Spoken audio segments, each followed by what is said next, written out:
Easter is here with us. Thank you. And Easter is an important epochal occurrence in the history of Christianity. In fact, without Easter, there is no Pentecost. Yep. And without Easter, there's no Christianity. Yep. Without Easter, there's no resurrection. Right. How should Christians look at the essence of Easter? That Christ came to die for my sins, and what else?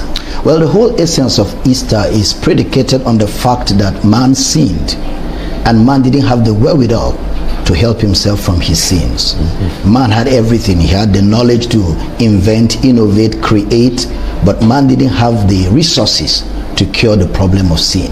So God became a man in the person of Jesus Christ to die on behalf of man as a substitute. All right, so Jesus died on our behalf, was buried, and on the third day he rose triumphantly, defeating sin, death, and the grave. So every year, Christians all over the world and non-Christians alike stand still at the time of Easter to recognize that there was a time when the Savior of this world came into this world, died, rose again, and the Christian faith is predicated on those events, which begins with the incarnation, where God became a man. The book of Isaiah says his name shall be called Wonderful, Counselor, Mighty God, Everlasting Father, the Prince of Peace. So Jesus is Mighty God, Jesus is Everlasting Father, Jesus is the Prince of Peace, which means therefore that the birth of Christ, which we call a birth, was actually an incarnation, a miracle, because Mary said to the angel, how can these things be, seeing I know not a man?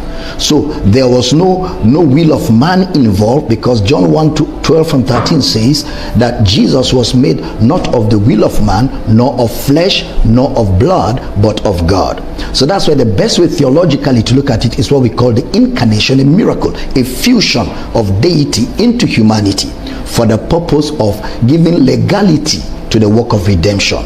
Man sinned, man died to save man from sin. That's the whole concept of the Easter. So it begins with the incarnation, the descent of God into humanity, the death of Jesus, his burial, and his resurrection, and consequently his ascension to the right hand of majesty on high. That's why that event sets the tone.